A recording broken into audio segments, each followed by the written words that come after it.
everyone, and welcome back to Liz Sews and the next video in my Disney in the Bedroom series.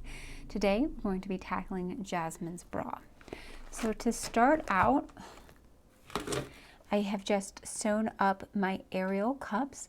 This is the Ariel pattern from Porcelain, and I've sewn them up in the plunge version. So she has two options available in the kit, one for plunge wire and one where it's sort of like rotated and you can put a traditional wire in, but I thought plunge might be kind of nice.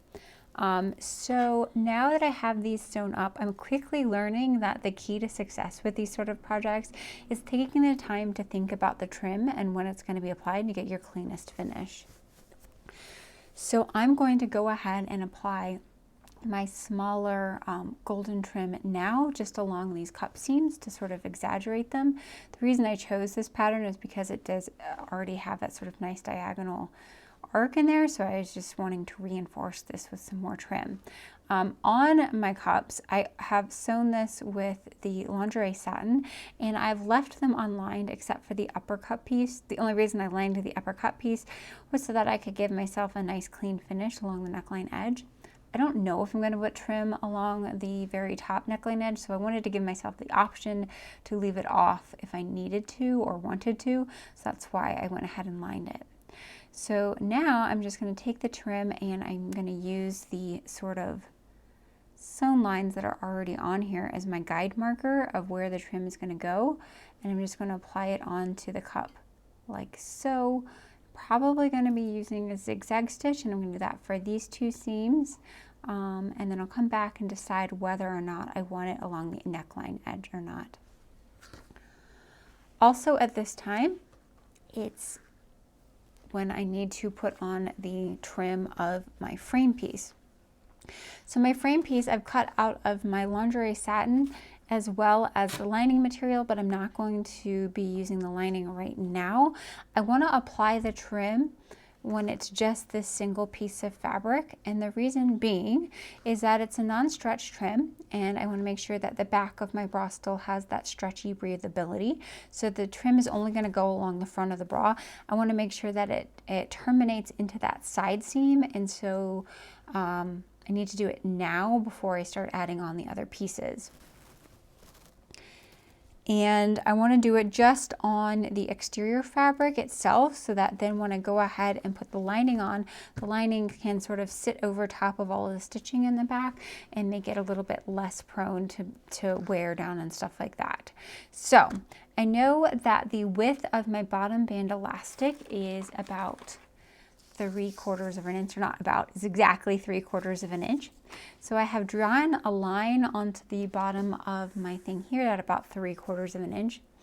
This elastic is going to go on once the rest of the band is complete, but I want to make sure that I know where it's sitting before I put the trim on, because if I apply the trim all the way to the bottom of the piece, obviously then I'm going to have to turn it under with the elastic. So I want the trim to sit up by 3/4 of an inch, so that once I put the elastic in, the elastic is just going to turn back the fabric itself, and hopefully all you'll see is the edge of the trim with just a little bit of the picots sticking out the bottom.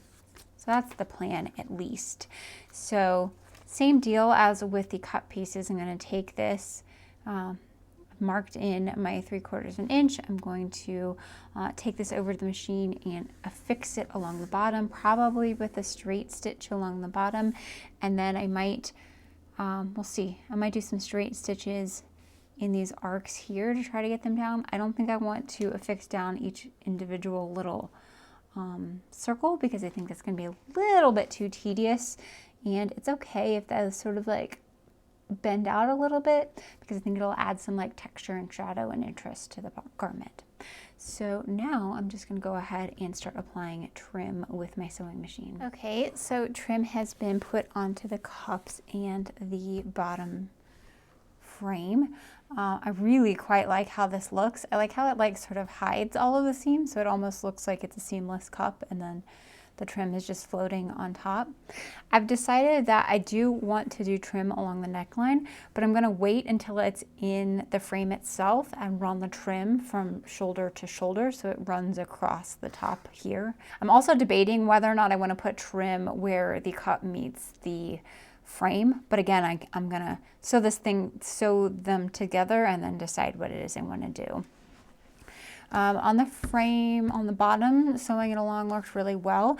You can sort of see from the back here where I've just sort of followed those arcs and did one straight line across the bottom, and it looks pretty seamless across the front. Like you don't really see any stitching or anything like that. So I'm pretty happy with how that looks. I think next I really need to add the back band piece on and then the lining to the frame before I drop my cups in.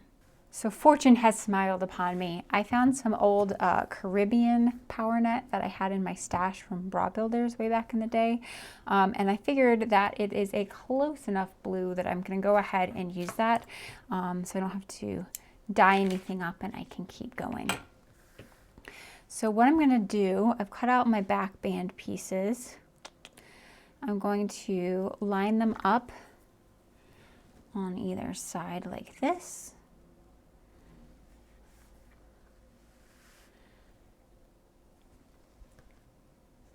So they are flush with the straight side of my frame.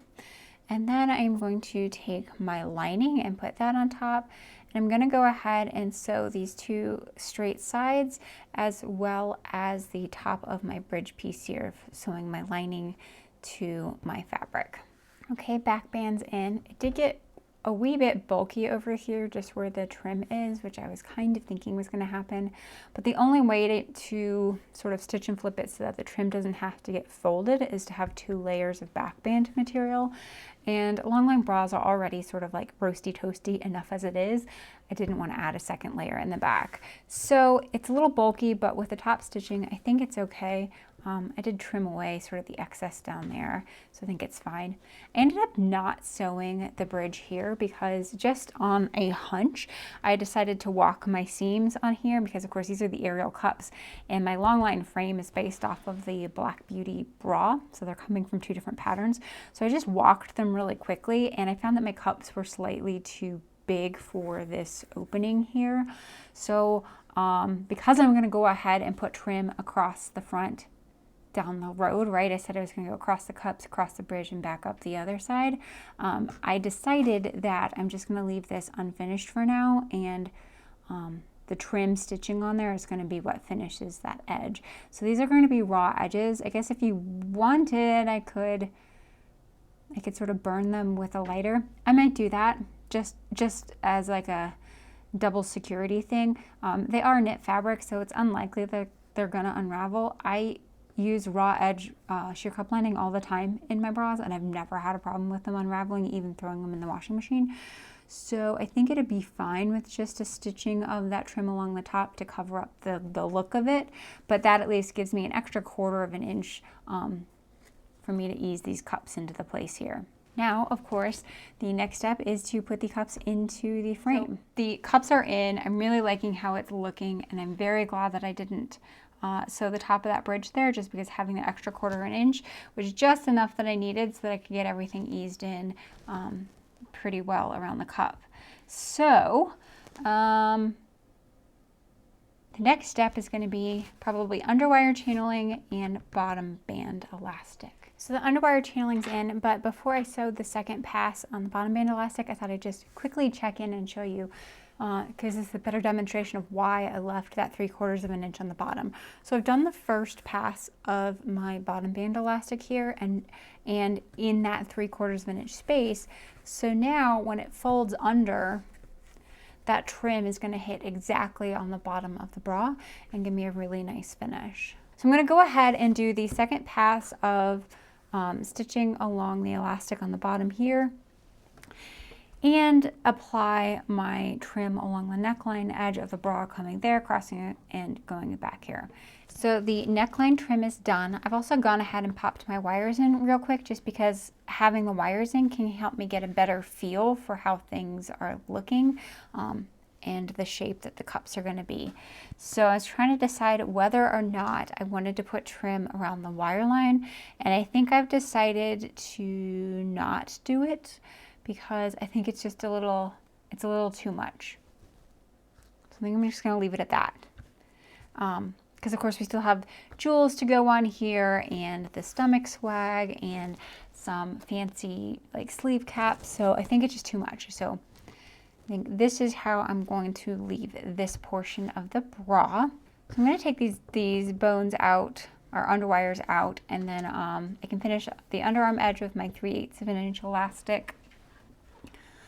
And then I think I'm going to set this portion of the bra to the side for a little while and focus on the shoulder detail and the stomach detail. So now I have that upper band elastic in, which of course encases the wires as well. So I think I'm going to take a break for now and sleep on it so I can think about how I'm going to start tackling the stomach flounce as well as the sleeves. So I hope everybody has enjoyed the progress I've made so far on Jasmine, and be sure to come back next week as I finish this up. Take care.